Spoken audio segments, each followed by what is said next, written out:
everyone, welcome to our next to this new video tutorial. This time I will going to teach you. Our topic for today is all about improper integral. Okay, so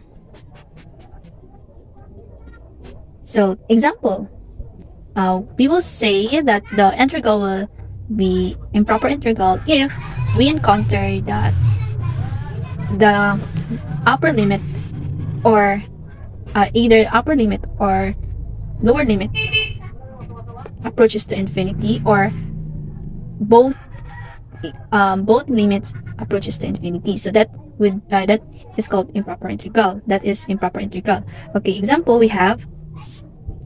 number 1, we have integral from 1 to infinity 1 over x dx. So this is example of improper integral, since the upper limit here is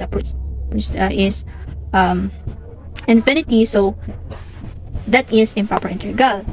So if we calculate integral from 1 to infinity of 1 over dx, then we determine if it is convergent or divergent. So if we get a finite number, if the limit exists, that is convergent,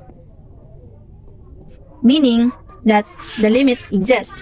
And if the result is infinity, so we can say that it is divergent. It means that the limit does not exist. Okay, to evaluate this, we are going to replace infinity with some variable. So say for example, I will use t as variable. Then we're going to express this as limit. So we have equals limit as t approaches to infinity.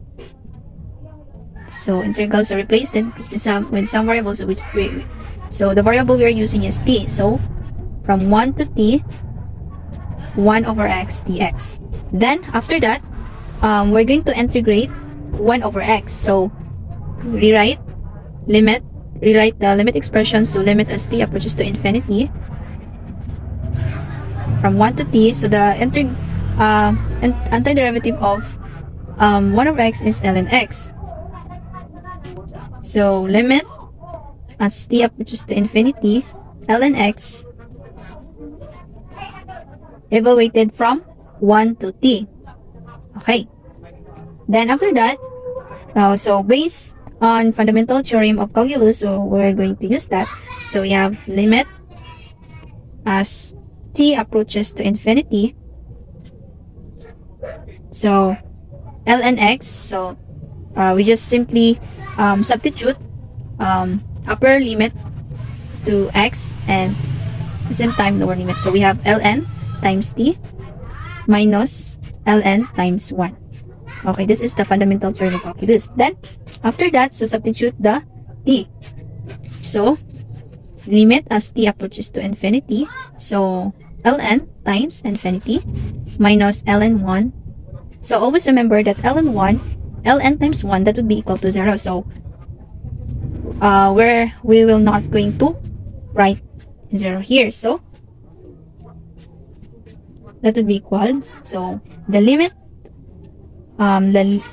as t approaches to infinity, so ln times infinity, so that would be infinity. Okay, so the result is infinity. So meaning this integral is divergent. It means that the limit does not exist.